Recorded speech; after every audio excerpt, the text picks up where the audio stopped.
제5부 밤 11시 15분 자동차는 안개 속을 헤치고 긴 모래길로 접어들었다.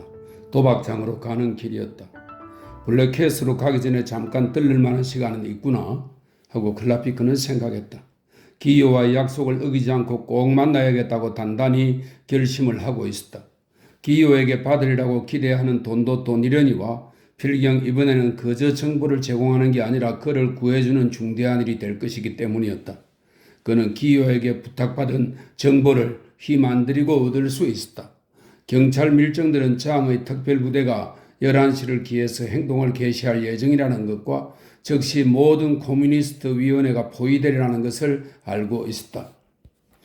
이미 반동파 행동이 절박해 오고 있다는 정도가 아니고 오늘은 어느 위원회도 가지 말게라고 해야 할 판국이었다.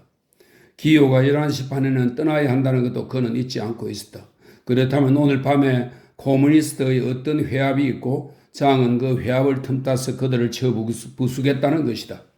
때로는 경관들이 알고 있는 내용이 거짓인 경우도 있지만 이번에는 정세가 너무나 뚜렷이 부합한다. 미리 정보를 알려준다면 기요도 회합을 연기하도록 미리 대비하든지 그런 여유가 없는 경우엔 회합에 나가지 않을 수도 있을 것이다. 그가 100달러만 준다면 넉넉할 것이다. 100달러와 117달러. 똑같이 비합리적이고 동정적인 방법으로 얻은 돈이지만 합해서 217달러라면 하지만 기요에게 돈이 한 푼도 없을지도 모르지. 이번에는 산둥어 때처럼 기묘한 무기권도 없으니까. 우선 우리끼리만이라도 일을 해결하도록 하자. 자동차가 멎었다. 야외복을 입은 클라피크는 선뜻 2달러를 내주었다. 모자를 쓰지 않은 운전사는 입이 귀까지 벌어지며 고마워했다. 요금은 1달러면 충분했다. 예, 앵간한 중절 모자라도 하나 사쓰라고 말이야. 그리고는 집게 손가락을 들고 무슨 대단한 진리라도 고하듯이 말했다. 중절모를 말이야. 운전사는 막 떠나려던 참이었다. 왜냐하면 모든 어진 사람들의 관점이 그러하듯이 조형적인 관점으로 보아 이 인물에게는 중절모가 꼭 필요하거든. 그는 여전히 자갈이 깔린 길 한복판에 선 채 중얼거렸다. 자동차는 떠났다. 그는 그저 어둠을 향해 짓거린 것이다. 그리고 마치 그 어둠이 대답이라도 하듯이 정원에서 나무 냄새가 풍겨왔다. 그 씁쓸한 냄새, 그것이 유럽의 향기였다. 클라피크는 문득 오른쪽 주머니를 더듬었다. 지갑 대신 권총이 손에 닿았다. 지갑은 왼쪽 주머니에 들어있었다. 불이 비치지 않는 창들을 쳐다보았다. 어둠 속에서 간신히 창들을 분간할 수 있었다. 자, 좀 생각해 봐야겠는걸? 아직 도박을 시작하기 전의 순간들, 유혹을 물리치고 그것을 도망칠 수 있는 순간을 조금이라도 오래 끌어보자는 속셈을 자기도 뻔히 알고 있었다. 모레도 비가 내린다면 그때까지도 여기에선 이 냄새가 풍길 것이다. 그리고 아마 그때쯤 이미 나는 죽었을지도 모르고. 죽어? 무슨 소리를? 미친 수작이지. 닥쳐. 난 불사신이니까. 그는 안으로 들어가 2층으로 올라갔다. 패를 던지는 소리와 노른방 감독이 외치는 소리가 담배 연기와 함께 떠올랐다. 가라앉는 듯 했다. 보이들은 졸고 있었다.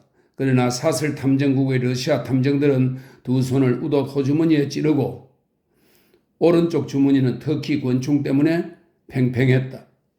그리고 문설주에 기대고 있던지 태연스레 왔다 갔다 하고 있었으며 조는 사람은 없었다. 클라피크는 넓은 살롱으로 들어갔다. 담배 연기에 벽의로 곳곳씩 장식이 희미하게 빛나고 있었다. 그 자욱한 연기 속에 흑백이 뒤섞여 검은 야외복과 흰옷을 입은 사람들의 어깨, 초록빛 테이블 위에 모두 윗몸을 기울이고 있었다. 토토! 여기저기서 동시에 부르는 소리가 들렸다.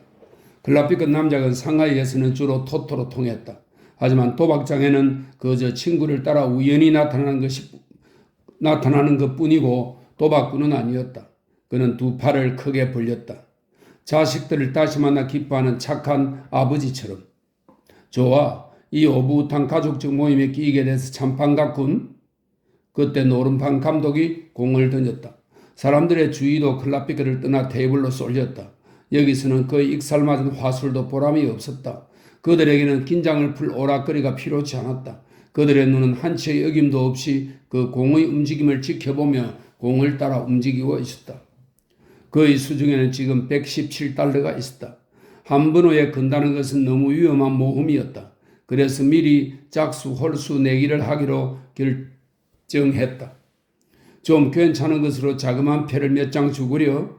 그는 개운에게 말했다. 얼마짜리죠? 20달러. 그는 한 번에 한 개씩 걸기로 했다. 줄곧 짝수에다 거는 것이다. 적어도 300달러는 따야만 했다. 걸었다. 패가 나왔다. 잃었다. 대단한 것도 아니고 거리 마음에 걸릴 것도 없었다. 다시 걸었다. 여전히 짝수에다가 2가 나왔다. 땄다. 또 한 번 7 잃었다. 이어 7 잃었다. 4 땄다. 7 잃었다. 7 잃었다. 그리고 1 잃었다. 모두 80달러를 잃었다. 남은 패는 한 장뿐. 마지막 내기. 그는 오른손으로 패를 던졌다. 왼손은 움직이지 않았다. 마치 꼼짝 않는 총이 그 손을 묶어 놓은 듯. 그러나 그 손을 보자 문득 그는 제정신이 돌아왔다. 번쩍 정신이 들었다. 그동안 줄곧 마음에 걸렸던 것은 그 손이 아니었다. 그 손목에 찬 시계였다. 11시 25분. 기호에게 가려면 지금 5분의 여유밖에 없다. 마지막에서 두 번째로 내기를 걸 때 그는 이길 것을 확신했다. 비록 미천을 틀린다 해도 그렇게까지 빨리 이럴 수는 없을성 싶었기 때문이다. 맨 첫 번 내기에 이뤘을 때 대수롭지 않게 여긴 것이 잘못이었다.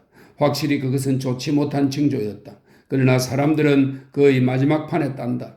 그런데 이번에도 연달아 홀수가 나왔다. 그가 온 이후로 홀수는 짝수보다 더 자주 나오고 있었다. 그 증거로 줄곧 그가 잃고만 있으니까 바꾸어 볼까? 홀수에다 건다? 그러나 어쩐지 지금 그는 수동적으로 내맡기고 그저 당하는 대로 내버려 두고만 있었다. 어쩌면 바로 그러기 위해서 이 도박장에 온 것 같기도 했다.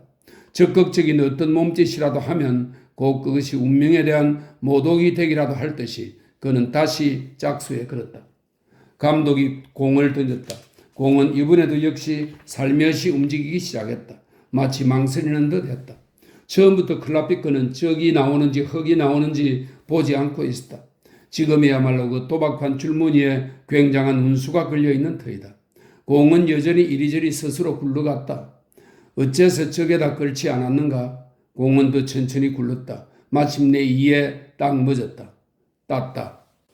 이번에는 40달러를 7 위에 놓고 그 번호에 걸기로 했다. 물론 지금까지 이제까지의 내기 패거리들을 떠나야만 한다. 한꺼번에 두 몫을 걸었다. 땄다. 감독이 16장의 패를 자기 쪽으로 떼밀어 주었다. 그 패를 움켜쥐었을 때 그는 새삼스레 자기도 이길 수가 있다는 것을 발견하고 어리둥절했다. 그것은 한갓 공상 같은 것도 아니며 누구에게 걸릴지 모르는 복권 추첨 같은 것도 아니었다. 그렇게 따고 보니 갑자기 물주가 자기에게 빚이라도 지고 있는 듯한 착각이 들었다. 그것은 자기가 여행 이긴 번호에 걸었기 때문만도 아니었고 처음에 잃었던 돈을 땄기 때문도 아니었다. 그것은 어디까지나 그의 환상적이고 자유분방한 정신 때문이었다. 그는 그 공이 그의 운명의 모든 빚을 치르기 위해서 우연을 그에게 유리하게 이끌어준 것이라고 생각했다. 하지만 또다시 한 번호에다 건다면 이럴 것이다. 그는 300달러를 홀수에다 걸었다. 잃었다. 화가 치밀어 그는 잠시 테이블을 떠나 창가로 갔다. 밖은 캄캄한 밤이었다. 가로수 밑으로 자동차 뒤의 불빛들이 빨갛게 보였다. 유리창이 닫혀 있는데도 밖에서 웅성거리는 소리와 웃음소리들이 들려왔다. 그러자 벼랑간 무슨 말인지 분간할 수는 없지만 분격한 어조로 말하는 소리가 들렸다. 인간들의 정열, 저 안개 속을 지나가는 사람들, 대체 그들은 어떤 어리석고도 무기력한 인생을 살고 있을까? 그림자도 보이지 않는다. 그저 어둠 속에서 떠오르는 목소리뿐. 이 도박장이야말로 붉은 피가 생생하게 흐르고 있다. 지금 걸지 않는 자는 인간이 아니다. 나의 온 과거가 한갓 지루한 몽환에 불과했던가? 그는 테이블로 돌아갔다. 또 한 번 짝수에 60달러를 걸었다. 이었고 속도가 느려질 저 공의 움직임, 그것이 숙명이다. 무엇보다도 내 숙명이다. 어떤 피조물과 싸우는 게 아니라 일종의 신과도 같은 그 무엇과 싸우고 있는 것이다. 그 신이란 동시에 나 자신이기도 하다. 공이 다시 움직이기 시작했다. 그는 자기가 은근히 찾고 있던 그 수동적인 정신의 혼란 상태를 다시 느낄 수 있었다. 또 한 번 그는 자기 인생을 붙들어 사람을 조롱하는 듯한 그 공에다 매달아 놓은 듯한 기분이 들었다. 그 공 덕분에 그는 난생 처음으로 자기를 형성하고 있는 두 명의 클라피커를 동시에 만족시킬 수 있었다. 한사코 살기를 바라는 클라피커와 파멸되기를 바라는 클라피커를 무엇 때문에 시계는 들여다보는가? 그는 기호 따윈 꿈의 세계로 던져버렸다.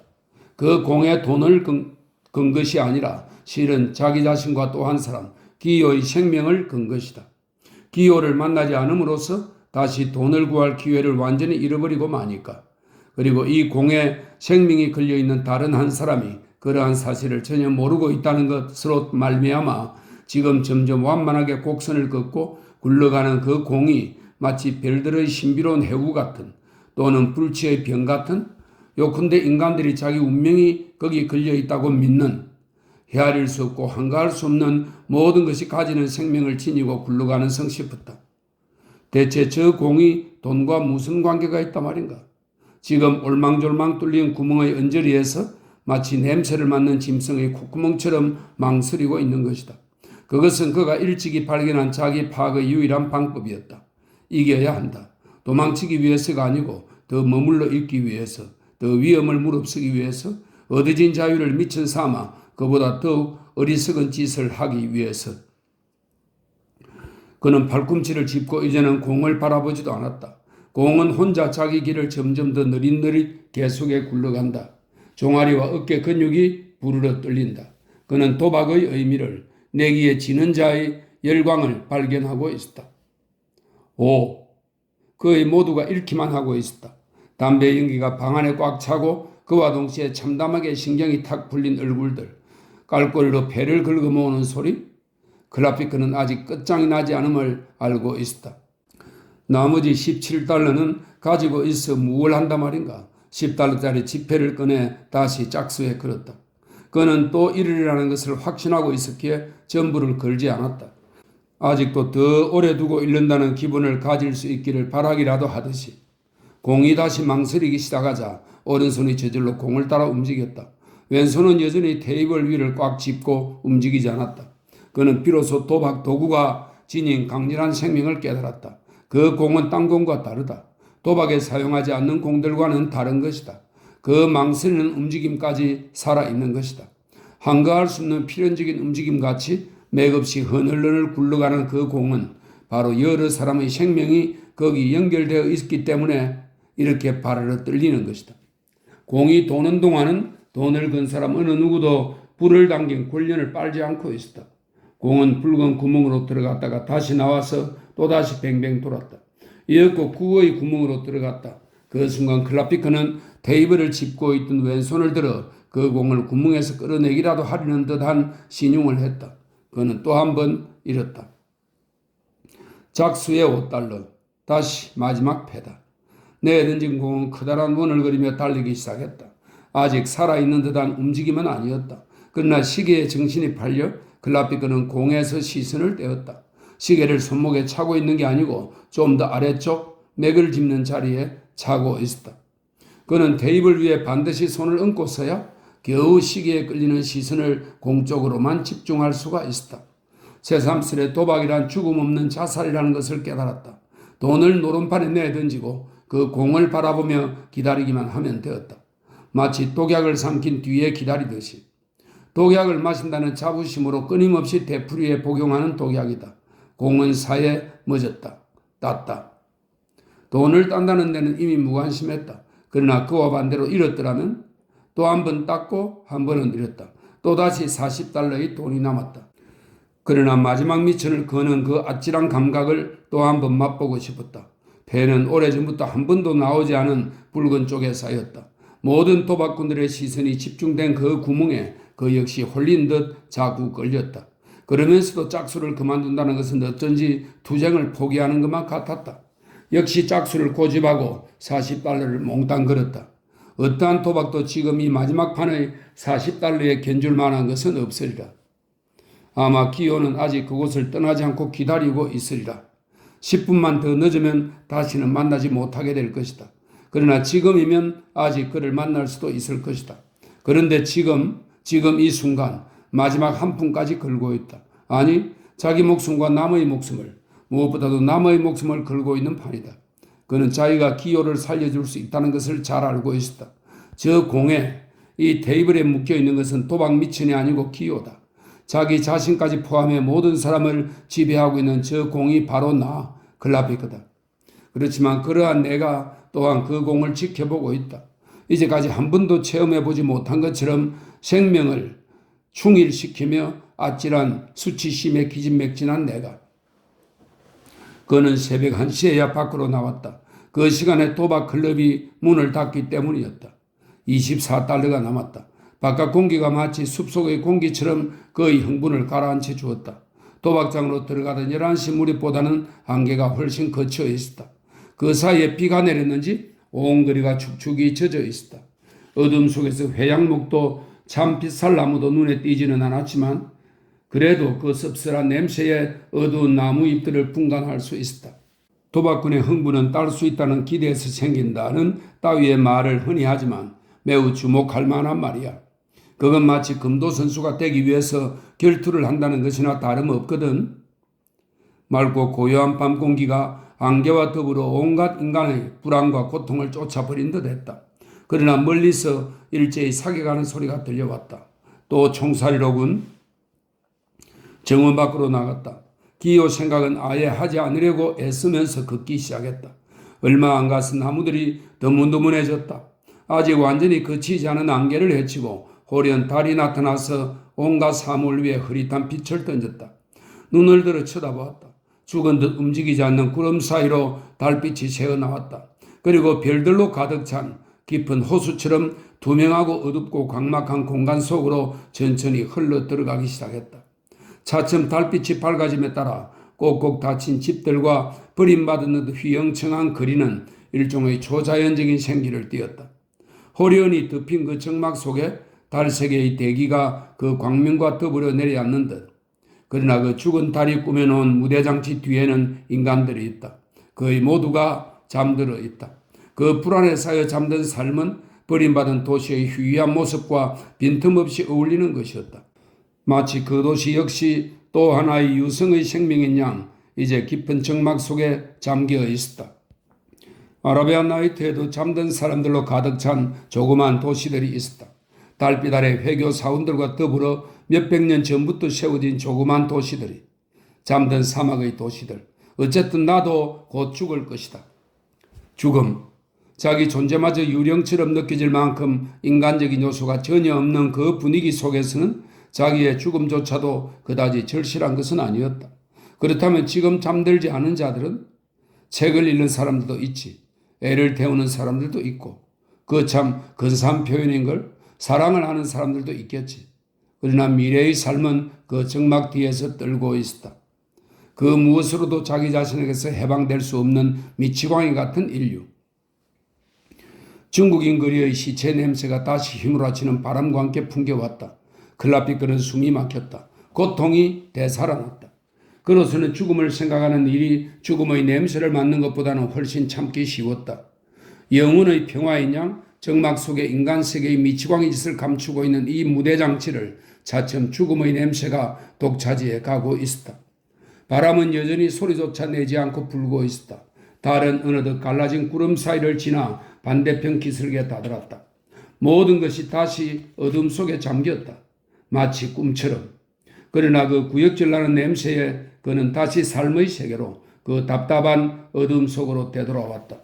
조금 전까지 안개에 흐릿하게 보이던 가로등이 보도 위에 저마다 바르르 떨리는 불빛으로 큼직한 원을 그리고 있었다. 보도는 발자국마저 비에 깨끗이 씻겨 지워졌다. 어디로 갈까? 그는 망설이고 있었다. 잠을 이루려고 해보아도 기호를 잊을 수는 없을 것이다. 그는 지금 자그마한 바하며 매음굴이 잇따라 있는 거리를 쏘다니고 있었다. 세계 각처의 온갖 해양구의 글자로 쓰인 간판이 너저분하게 붙어 있었다. 그는 맨 첫 집으로 들어갔다. 그는 창가에 자리를 잡고 앉았다. 창녀 셋이, 하나는 혼혈, 둘은 백인. 그 셋이 손님들과 자리를 같이 하고 있었다. 그중 한 손님은 막 나가려는 참이었다. 클라피크는 혼자 앉아 기다리며 밖을 내다보았다. 텅 빈 거리, 선원 한 명도 지나가지 않았다. 멀리서 총소리가 들렸다. 그는 일부러 깜짝 놀라며 후다닥 몸을 일으키는 신용을 했다. 방금 금발에 튼튼해 보이는 여자 하나가 다른 테이블에서 빠져나와 그의 곁에 바싹 다가앉았기 때문이다. 루벤스 그림의 여자 같군. 그런데 좀 부족해. 조르당의 그림점으로 해두지. 아니, 그만두자. 그는 이런 생각을 하며 모자를 벗어 집게 손가락 위에 올려놓고 빙빙 돌렸다. 그러다가 모자를 위로 던지고는 재빨리 모자 차양을 잡아 시치미를 떼고 여자 무릎 위에 그것을 얹어 놓았다. 이봐, 이 자그마한 모자를 좀 잘 간수해줘. 상하이에서도 단 하나뿐인 거야. 뿐만 아니라 길도 잘 들었거든. 여자의 얼굴에 당장 웃음이 떠올랐다. 참 우스운 사람이다. 여태까지 굳어있던 여자의 얼굴이 명랑한 손님을 대하자 벼랑간 활기를 띠었다. 술을 마실까요? 아니면 방으로 올라가실까요? 여자가 물었다. 두 가지 다. 여자가 스키담 술을 가져왔다. 이건 우리 집 특주예요. 농담이 아니고. 여자는 어깨를 으쓱해 보였다. 농담은 제가 뭐하러 농담을 해요? 어때, 따분하지? 여자는 그를 바라보았다. 이상한 사람은 각별히 경계해야만 한다. 그러나 그는 지금 혼자여서 따로 얘기할 사람도 없다. 그리고 여자를 조롱하려는 것 같지도 않다. 이런 생활을 하고 있으니 달리 어쩔 도리가 없잖아요. 아편 피우나? 아편은 너무 돈이 들어요. 물론 주사를 맞을 수도 있지만 난 겁이 나서 못하겠어요. 그 더러운 바늘로 맞았다가는 곰기가 일수고 그렇게 되면 이 집에서 쫓겨나는걸요. 자리나 하나 비면 대신 올 여자는 얼마든지 있거든요. 그리고 블랑드르 여자로군. 그는 여자의 말을 가로챘다. 그리 비싸지 않게 아편을 구할 수도 있지. 이건 2달러 75센트짜리인데. 손님도 북유럽 분이시군요. 그는 아무 대답도 없이 아편 상자를 여자에게 내주었다. 여자는 같은 북유럽인을 만나서 선물까지 받은 것을 몹시 고마워했다. 그래도 내게는 아직 비싼 편이에요. 하지만 이 정도라면 주머니를 털지 않아도 되겠군요. 오늘 밤 이걸 먹겠어요. 파이프로 피우는 건 싫은가? 제게 파이프라도 있으면 괜찮게요. 대체 뭘 생각하는 거예요? 여자는 쓰디쓴 웃음을 지었다. 그래도 무척 기쁜 모양이었다. 그러나 이젠 습성이 되어버린 경계심이 다시 고개를 들었다.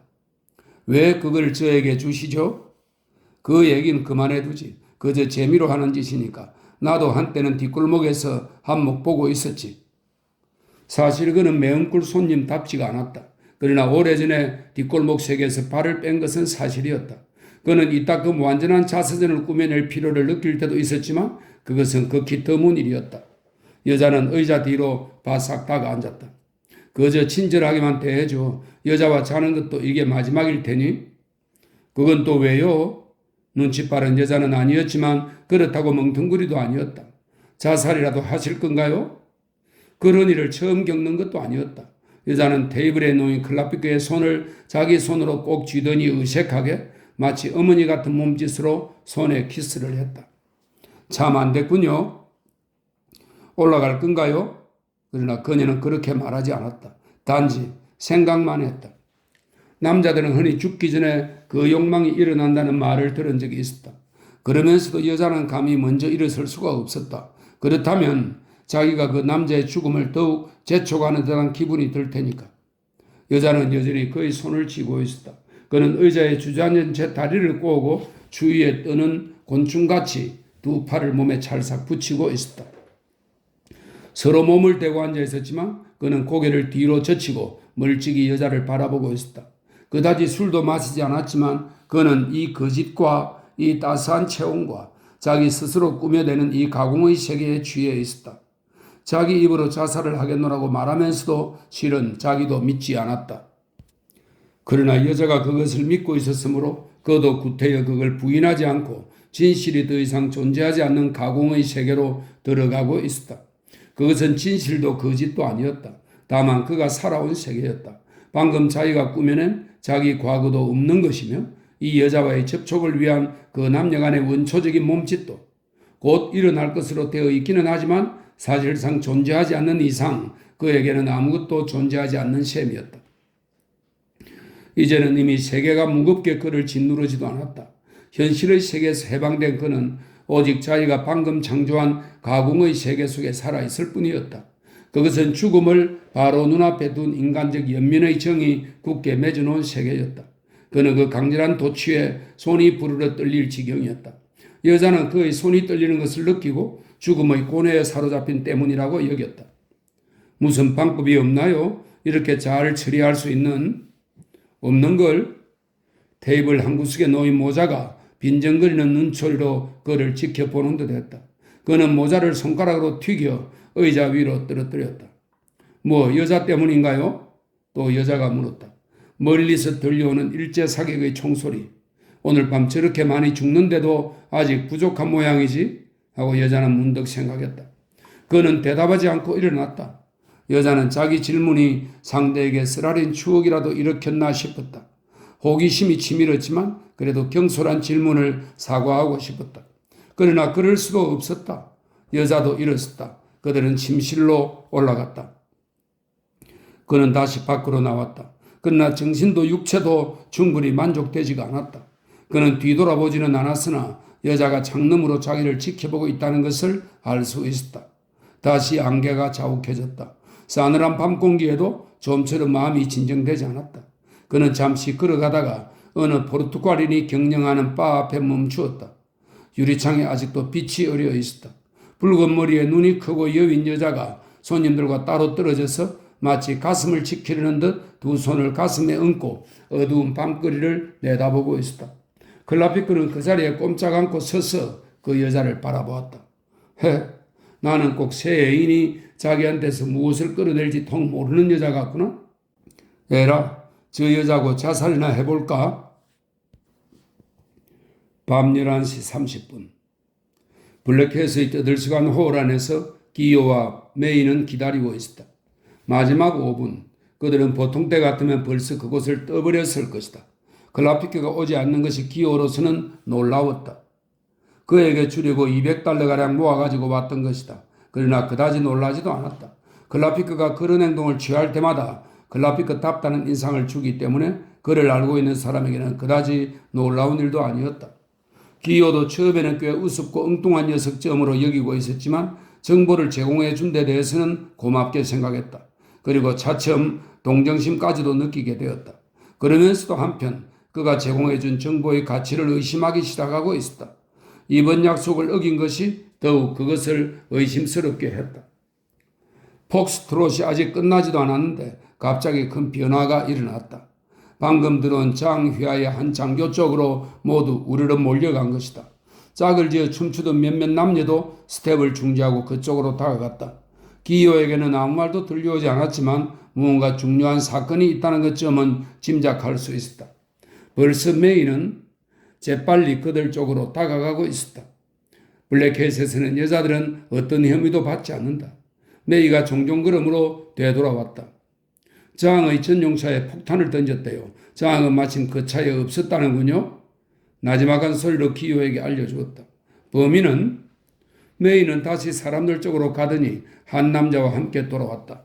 그 남자는 기어이 메이와 춤을 추고 싶어서 따라왔지만 메이에게 동반자가 있다는 걸 알자 곧 가버렸다. 도망쳤나 봐요? 제발 그래 주었으면. 기요는 그러한 정보가 늘 얼마나 부정확한 것인지를 알고 있었다. 그러나 장이 죽었으리라고는 생각할 수 없었다. 만약 죽었다면 그게 보통 중대한 일이 아니므로 그 장교가 그것을 모를 리 없었다. 군사위원회로 가면 알 수 있겠지. 어서 갑시다. 기요가 말했다. 그는 체인이 무사히 도망쳤기를 너무도 바라는 터라 그것을 충분히 의심해볼 마음의 여유도 없었다. 장이 아직 상하이에 머물러 있건 또는 이미 난징으로 출발을 했던 간에 그 암살 미수 사건으로 해서 군사위원회의 회합은 매우 중대성을 띠게 되는 것이다. 그러나 그 군사위원회에서 무엇을 기대할 수 있을 것인가?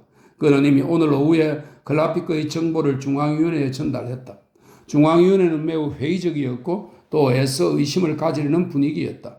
장의 탄압을 알리는 그 정보는 전부터 기요가 주장해오던 노선을 너무도 뚜렷이 뒷받침해 주고 있어서 기요 자신의 그 정보를 확언한 것이 오히려 그 정보의 가치를 상실시키고 말았던 것이다. 그뿐 아니라 중앙위원회는 투쟁이 아니고 합작을 꾀하는 판이었다. 바로 며칠 전에 적색파 정치부장과 청색파, 이 청색파는 남의사계라고 부르는데요. 당시 국민당 극우파의 가담한 계열이라고 합니다. 정색파의 간부 한 명이 상하이에서 국공합작에 관한 매우 감동적인 연설을 했다. 항크우에서 봉기한 군중이 일본 조개 탈원에 실패한 사건은 이미 적색파가 중부지방에서 쫓아 무력해졌다는 사실을 드러내고 있었다. 게다가 만주군이 항크우를 향해 진군해 오고 있었다. 그들이 장의 군대보다도 먼저 적색군을 무찌를 기세였다. 기요는 안개 낀 거리를 걷고 있었다. 메이도 기요 옆을 묵묵히 따라오고 있었다. 만약 상하이 코뮤니스트들이 오늘 밤에 싸워야 한다면 그의 적을 막아내기도 어려울 것이다. 마지막 무기까지 인계했건 안 했건 10대 1로 월등히 우세한 적과 어떻게 대전할 수 있을 것인가. 게다가 중국 공산당 본부의 지령까지 어기고서 말이다. 상대는 유럽식으로 무장을 갖춘 부르주아 의용군 부대일 뿐만 아니라 공격전의 유리한 입장에 서 있지 않은가? 지난달만 해도 온 상하이가 혁명 동맹군 편을 들고 있었다. 당시 상하이를 쥐고 있던 독재 정권은 외국 세력을 대표하고 있었고 시민은 배타적이었다. 거대한 세력을 이루는 소시민층은 민주주의파이며 코뮤니스트는 아니었다. 그리고 지금은 난징으로 패주하는 군대가 아니라 강력한 군대가 상하이에 떡 버티고 있는 것이다. 장은 이미 2월 봉기 때처럼 사형 집행자의 오명을 뒤집어 쓰고 있는 것은 아니었다. 코뮤니스트를 제외하고는 도처에서 그를 국민적 영웅으로 떠받들고 있는 형편이었다. 아니, 오히려 장 장군에게 유리할 것이다. 코뮤니스트들은 노동자 거리에서나 간신히 응전할 수 있을까? 아마 자베이점, 그 다음은 만약 클라피크의 정보가 사실이 아니라면 만약 반동 탄압이 한 달만 더 늦어진다면 군사위원회가 기요 그리고 카토프는 20만 명은 넉넉히 조직에 놓을 수 있으리라. 철저한 코뮤니스트들로 편성된 새로운 돌격대들이 벌써 노동조합을 장악하고 있는 참이었다. 그러나 대중을 조종할 만한 확고한 조직을 만들려고 한다면 적어도 한 달은 걸릴 것이다. 그리고 무기 문제가 아직도 미해결로 남아있다. 소총 2, 3천 자루를 국민당에게 넘겨주어야 하느냐 마느냐를 해결하는 것이 문제가 아니다. 장의 탄압이 일어나는 경우 어떻게 대중을 무장시킬 수 있느냐가 해결되어야 한다. 토론으로 시위를 끄는 동안 결국 무장해제를 당하게 되고 말 것이다. 그리고 군사위원회는 사태 여하를 막론하고 무기를 요구하고 있는 터이지만 한편 합작을 고집하는 중앙위원회는 트로츠키파의 노선이 국민당과의 합작을 맹렬히 공격하고 있다는 사실을 알고 있는지라 지금 일전을 불사하는 태도는 그것이 옳건 그르건 간에 러시아의 반대파 트로츠키파에 가담하는 듯이 보이므로 그러한 태도라면 그저 무턱대고 겁을 집어먹는 형편이었다. 안개는 아직 그치지 않았다. 기호는 자동차 왕래를 피해 보도를 걸어야만 했다. 그 짙은 안개와 어둠, 시계를 보기 위해서 라이터를 켜야만 했다. 그는 자기가 회합 시간에 몇 분 늦었음을 알았다. 그래서 좀 서두를 작정으로 메이의 팔을 붙잡고 걸음을 재촉했다. 메이는 가만히 그에게 몸을 바싹 기댔다. 불과 몇 걸음 안 가서 메이가 딸꾹질을 하는 것 같았다. 순간 기호는 온 입에서 힘이 빠지는 것을 느꼈다. 메이, 이렇게 부르짖는 순간 그도 비틀거리며 두 손을 땅에 짚고 넘어졌다. 몸을 일으키는 순간 누가 목덜미를 곤봉으로 냅다 후려 갈겼다. 그는 이미 쓰러진 메이의 몸 위에 길게 쓰러졌다. 한 집에서 경관 셋이 나타나더니 기호를 후려친 경관에게로 달려왔다. 좀 떨어진 곳에 빈 자동차 한 대가 서 있었다. 그들은 그 차 속에 기호를 태우고 어디론지 떠나버렸다. 차가 움직인 뒤에야 그들은 기호를 묻기 시작했다. 메이가 다시 정신이 들었을 때는 기호가 딸꾹질로 여긴 것은 실은 곤봉으로 갈비뼈 밑을 얻어맞는 소리였다. 메이가 다시 정신이 들었을 때는 벌써 장휘하의 감시병들이 군사위원회 출입구를 지키고 있었다. 안개 때문에 바로 곁에까지 왔어야 그들을 발견했다. 메이는 여전히 같은 방향으로 걸어갔다. 숨이 탁탁 막히며 맞은 자리가 몹시 아팠다. 그리고 황급히 지조로의 집으로 돌아갔다. 밤 0시. 장에게 폭탄을 던졌다는 말을 듣자 에멜리크는 부랴부랴 정보를 들으러 달려나갔다. 그가 들은 바로는 장군은 죽고 암살자는 도망쳤다는 것이었다.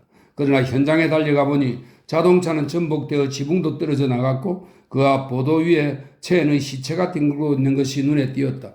시체는 형편없이 작았으며 피투성이가 되어 벌써 안개에 축축하게 젖어 있었다.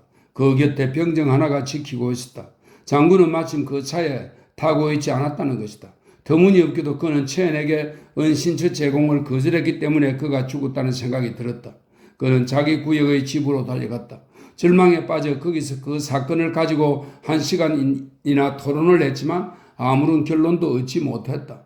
그때 동지 한 명이 들어왔다.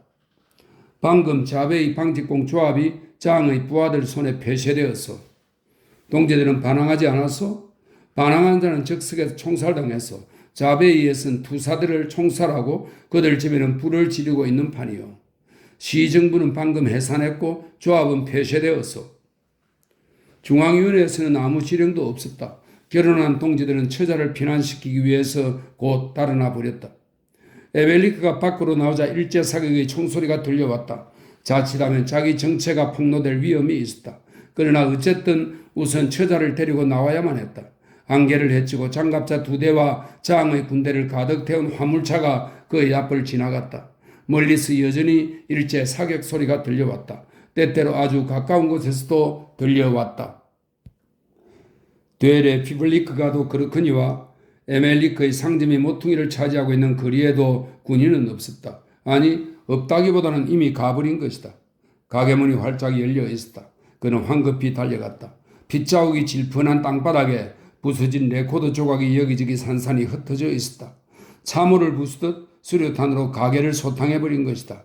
아내는 카운터에 쭈그리고 기대앉은 것처럼 쓰러져 있었다. 가슴은 온통 피투성이었다. 저편구석에 어린애의 한쪽 팔, 그렇게 따로 잘려나간 팔이 한층 더 작게 보였다. 저것들이 차라리 아주 목숨이 끊어져 있기라도 해주었으면 간절히 빌고 싶은 마음이었다. 무엇보다도 차츰차츰 숨이 끊어져가는 고통을 보게 될까봐 무서웠다. 그것을 눈앞에 본다고 해도 여태까지 그랬듯이 그저 고통스러워하는 것 이외에는 아무것도 할 수 없는 무력한 남편임의 아비일 것이다. 붉은 핏자국과 수류탄의 파편 투성이가 된 저 레코드 가게를 보는 것보다 훨씬 더 무서웠다. 구두창을 통해 끈적끈적한 땅바닥의 촉감을 느낄 수 있었다. 저것들의 피다. 그는 꼼짝 못하고 서 있었다. 끈적끈적한 그들의 피를 밟고 감히 발을 옮겨 디딜 수가 없었다. 시체가 눈에 띄었다. 문에 가려 보이지 않았던 것이다. 멀리서 수류탄 터지는 소리가 2번 일어났다. 온 가게 안에 가득 찬 피냄새에 그는 숨이 막혔다. 땅에 묻어주는 것이 문제가 아니다. 그는 밖으로 나오자 문에 자물쇠를 잠그고 그 자리에 섰다. 혹시 누가 와서 내 얼굴을 알아보는 날에는 나도 마찬가지이다. 그러나 차마 그 자리를 떠날 수가 없었다. 그는 자기가 괴로워하고 있다는 것도 알고 있었다. 그러나 마치 달무리처럼 일종의 무감각이 그 고통을 둘러싸고 있었다. 병을 앓고 난 뒤라든지 머리를 얻어맞은 뒤에 오는 멍청한 상태와도 같은 것이었다. 어떤 고통에 부딪혀도 놀라지 않을 만큼 고통은 그림자처럼 그를 따라다녔던 것이다. 그러나 이번만은 다른 어느 때보다도 더 강한 타격으로 그를 내리치는 데 성공했다. 죽음은 그다지 놀라운 것이 아니었다. 죽으나 사나 마찬가지이기 때문이다. 단 한 가지 그의 마음을 어지럽히는 것은 이 닫힌 문 뒤에는 온 땅바닥이 피바다가 되어 있고 그 흘린 그만큼의 고통이 있으리라는 생각이었다. 그러나 제 아무리 악독한 운명의 신이라도 이번에는 서투른 솜씨를 보인 셈이다. 그에게 아직 남아있던 것을 송두리째 빼앗아감으로써 운명은 오히려 그를 완전히 자유롭게 해주었으니까. 그는 다시 가게 문을 열고 들어가서 문을 꼭 닫았다. 맥이 탁 풀려 그 자리에 주저앉을 것만 같았다. 목덜미 밑을 막대기로 얻어맞은 듯 양어깨가 힘없이 축 늘어지기만 그래도 느껴서는 안 될 그 광포한 환희, 그 짓누르는 듯한 깊은 해방감의 환희를 물러칠 도리가 없었다. 공포와 만족감으로 그는 그 환희가 지하수처럼 세차게 솟아오름을 느꼈다. 처자의 시체가 바로 저기에 있다. 마치 땅에 끈적끈적 붙는 내 발은 바로 그들의 피에 붙는 것이다. 이 학살이야말로 무엇보다도 사람을 개나 돼지로 하는 짓이다. 특히 병든 어린애를 학살한다는 것은 더욱 그랬다. 그 애는 아내보다도 더 죄 없이 죽은 듯한 생각이 들었다. 그러나 그는 이미 무기력한 사내가 아니었다. 이제는 나도 역시 사람을 죽일 수 있다. 갑자기 그는 깨달았다. 산만이 사람을 연결시켜주는 길이 아니며 그것이 최상의 길도 아니라는 것을. 자기는 삶에서보다 오히려 복수를 통해서 더욱 자기 처자를 알고 사랑하며 소유하는 것이라고. 또 한 번 신발바닥이 땅에 붙는 것을 느끼며 몸의 균형을 잃고 비틀거렸다. 머릿속으로는 알고 있지만 몸의 근육은 생각을 따르지 못했다. 그러나 걷잡을 수 없는 흥분에 그는 갈피를 잡을 수가 없었다. 생전 겪어보지 못한 강렬한 흥분이었다. 그는 완전히 이 무서운 도취에 심신을 내맡겼다. 사랑으로도 사람을 죽일 수 있다. 사랑으로 말이다. 주먹으로 카운터를 꽝 치며 혼자 중얼거렸다. 아니, 필경은 온 세계를 대상으로. 그는 불현듯 손을 움츠렸다. 목구멍이 쬐어 들어오는 것이 당장 오일이 터져 나올 것 같았다. 그 카운터 역시 핏두성이가 되어 있었다. 그는 자기 손에서 벌써 금붉게 말라붙은 핏자국을 들여다보았다. 손이 마치 신경발작을 일으킨 양 부르르 떨리고 있었다. 말라붙은 피가 딱지가 되어 떨어져 나갔다. 웃으라, 울으라. 이 결박되고 뒤틀리는 가슴의 고통에서 풀려나도록. 쥐죽은 듯 아무것도 움직이지 않는다. 그리고 세계의 거대한 무관심만이 움직이지 않는 불빛과 함께 레코더 위에, 시체 위에, 빗자국 위에 버티고 있었다. 시뻘겋게 달군 쇠집게로 사형수의 사지를 뜯어냈다라는 구절이 머릿속을 오락가락하고 있었다. 학교를 그만둔 후로 잊어버렸던 구절이었다. 그러나 지금 그는 어렴풋이 그 말이 뜻하는 바를 느꼈다. 이 자리에서 떠나야 한다. 나 또한 떨어지지 않는 나를 여기서 떼어내야 한다고. 어찌된 영문인지 마침내 그 자리를 떠날 수 있게 되었다. 이었고 그는 가게 밖으로 나올 수 있었다. 창자가 뒤틀리는 끝없는 정오 속에서도 지칠 대로 지친 그의 가슴에 내리덮이는 일종의 평화로운 기분을 느끼며 그는 걸음을 옮겼다. 30m쯤 갔을 때 문득 걸음을 멈추었다. 아차, 문을 열어 젖들인 방에 그들을 내버려 두고 왔구나. 그는 되돌아갔다. 가게로 다가감에 따라 다시 울음이 복받쳐 목구멍보다 더 깊은 가슴 속에 연결된 채 다시 그대로 맺혀 있음을 느꼈다. 눈을 감고 문을 잡아당겼다. 자물쇠가 절끄덕 소리를 냈다. 문은 잠겼다. 그는 다시 그 자리를 떠났다. 이것으로 끝난 것이 아니야. 지금부터 시작이다. 시작이야. 그는 중얼거렸다. 마치 강물을 거슬러 배를 끌고 올라가는 사람처럼 양어깨를 잔뜩 앞으로 내밀고 혼돈의 세계로 달리고 있었다. 그것이 사람을 죽이는 세계인 것만은 뚜렷했다. 죽은 처자의 무게를 자기 어깨와 머리로 끌고 가는 것이었다. 드디어 처자들도 이제는 내 전진을 가로막지 않는구나. 이 무서운 사유 때문에 흥분되어 두 손을 부르르 떨고 위아래 이를 서로 맞부딪히며 그는 다 10분도 안 걸려 고미니스트 집으로 달려갔다. 그것은 단청집이었다. 창 안쪽으로 분명 매트리스를 쌓아 올렸을 것이다. 본시 덧창문이 없는 집이지만 안개 속에서 창의 네모난 불빛은 보이지 않고 오직 수직의 가느다란 불빛만 보일 뿐이었다. 길은 거의 좁은 골목 같았는데 쥐죽은 듯이 고요했다. 쭉쭉 금을 꺼놓은 듯한 그 불빛은 가늘고 날카로워서 금세 타오를 듯이 강렬하게 보였다. 그는 초인종을 눌렀다. 문이 열렸다. 문을 연 사람은 그를 잘 아는 사람이었다. 문 뒤에는 4명의 전사가 손에 모재로 권총을 쥐고 그가 들어오는 것을 지켜보고 있었다. 그 넓은 복도는 제법 활기를 띠고 있었다. 그것은 흡사 그 의미는 막연하지만 동작만은 뚜렷하게 움직이는 곤충들의 세계를 방불케 했다. 모든 것이 지하실에서 움직이기 때문에 1층은 괴괴했다. 노동자 2명만이 따로 떨어져 층계 위에 기관총을 걸어놓고 있었다. 그 기관총이 복도 전체를 내려다보고 있었다. 기관총은 번쩍거리지는 않았으나 교회 안의 성궤처럼 사람들의 주의를 끌고 있었다. 학생들과 노동자들이 분주히 왔다 갔다 하고 있었다. 에멜리크는 철조망 뭉치 안을 지나서 청계를 올라갔다. 기관총 주위를 한 바퀴 빙 돌아 청계 참에 다다랐다. 카토프가 사무실에서 나오다가 그를 보더니 의아스러운 눈초리로 바라보았다. 아무 말도 않고 에멜리크는 피투성이가 된 손을 불쑥 내밀었다. 다쳤나? 지하실에 붕대가 있지. 어린애는 어디 피신시켰나? 에멜리크는 뭐라고 대답이 나오지 않았다. 그저 바보처럼 자꾸 손만 내밀어 보였다. 이게 그들의 피야 라고 에멜리크는 생각했으나 그 말을 도저히 입 밖에 낼 수가 없었다. 마침내 겨우 입을 열었다. 칼을 가지고 있는데 내게도 총을 하나 주게. 총은 얼마든지 있어. 수류탄도. 카토프는 좀 주저하는 기색이었다. 내가 무서워할 줄 아나? 바보 같은 녀석. 아래로 가보게나. 상자 안에 들어있어. 많지는 않지만 기호가 어디 있는지 아나? 못 봤는데 최애는 봤어. 죽었어. 그건 나도 알고 있어. 에멜리크는 아래로 내려갔다. 여러 동지들이 여러 젖들인 상자 속에 어깨까지 팔을 집어넣고 뒤적거리고 있었다. 그러고 보니 수류탄도 거의 떨어진 모양이었다. 남자들이 뒤섞여 램프빛을 받으며 움직이고 있었다. 이 지하실에는 환기창이 없었다. 복도를 지나는 동안 천으로 불빛을 가린 전등 밑을 달리는 그림자들을 보다가 갑자기 상자 주위에 모인 육중한 몸뚱이들에 부딪히자 어쩐지 이상한 느낌이 들었다. 마치 죽음을 앞에 둔 그 사내들은 남들보다도 더 강렬한 삶을 요구할 권리라도 있다는 듯한 광경이었다.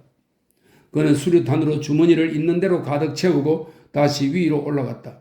위에 남아있던 사람들, 아니 차라리 그림자들은 기관총 설치 작업을 끝내고 문을 열 만한 간격을 두고 문 뒤에 가시철망을 둘러쳤다. 잇따라 초인종이 울리고 있었다. 에멜리크는 문짝에 뚫린 구멍으로 밖을 내다보았다. 안개 낀 거리는 여전히 고요하고 텅 비어 있었다. 동지들이 속속 모여들고 있었다. 안개를 헤치고 지붕 그림자 속으로 기어들어오는 그들의 모양이 꼭 흐린 물속을 헤엄치는 물고기같이 흐릿하게 보였다. 그는 카토프를 만나러 가려고 돌았었다. 그 순간 잇따라 두 번 초인종 소리가 황급하게 울렸다. 탕, 총성 한 방, 목맨 시험 소리, 이어 털썩 나가 떨어지는 소리. 놈들이 왔다. 문을 지키던 경비원들이 동시에 외쳤다. 벼랑간 복도를 내리듯한 정적. 곧 지하실에서 올라오는 째깍거리는 무기 소리와 수근거리는 말소리에 그 침묵이 깨졌다. 모두들 전투 위치를 확보하고 있었다.